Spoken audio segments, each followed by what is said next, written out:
Hello. So I sometimes feel like my resume reads like a CVS receipt, and I know that actually this morning I was telling my daughter on our way, I was dropping her off at school, and I told her what I was going to be doing today. And she gave me the best compliment that you can get from an 8-year-old. And she said, "Mom, you're like Barbie. She has like 300 jobs." I seriously started tearing up, but I just want to share a little bit. So yes, I am a nurse practitioner. I am still a nurse practitioner 1 day a week. Centricare has allowed me to continue to see patients from home doing video visits.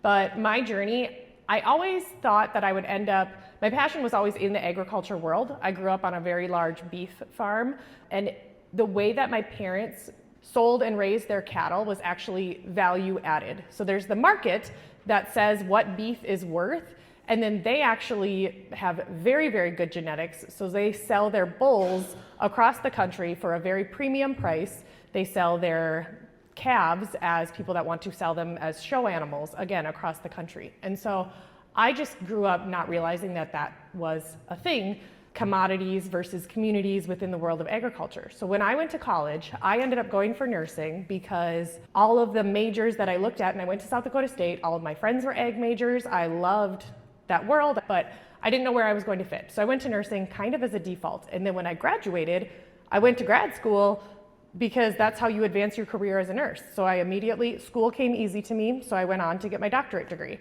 And by the time I finally finished that, my husband Josh and I had bought the 40-acre property that was his original family farm, and it's just outside of Sartell. It's a St. Joe address, but it's outside of Sartell.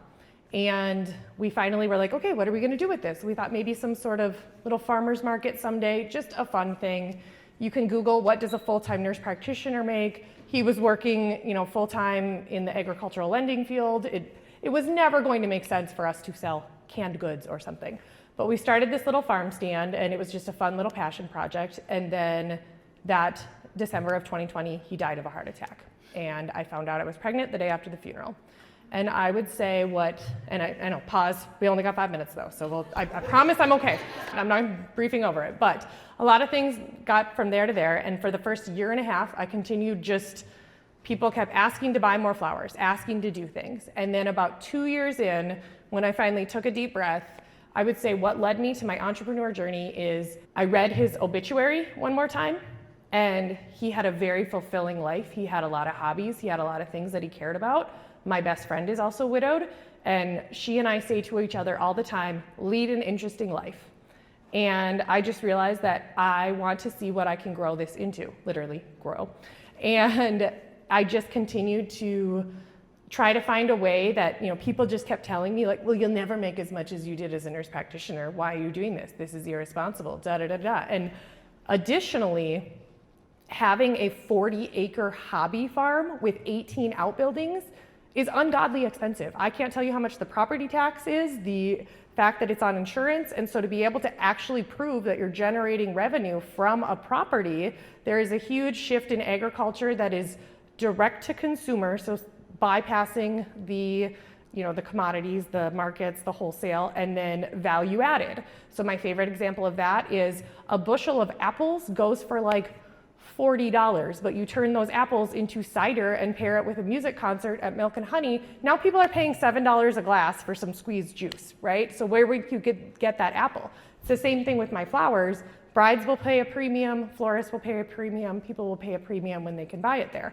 People ask me, how did you become a coach? How did you lead this mastermind with 50 flower farmers across the country? And I said, honestly, I just did my actual job being a flower farmer well, and they saw that, and I led by example, and they wanted to learn from me. And that's the same thing with this app that I ended up developing. I created it for my own farm, for my own business, and then I ended up just offering it to other people to continue to join it because it was a solution to my own problem. So at the end of it, there's a song, I believe it's Sing 2. Now I'm really bad, is it Sing 1 or Sing 2? I think it's Sing 2, but it's the Struts. And I just don't want to look back and say it could have been me. So that is my entrepreneur journey. I knew that there was this piece of it, and I just wanted to not look back with regrets.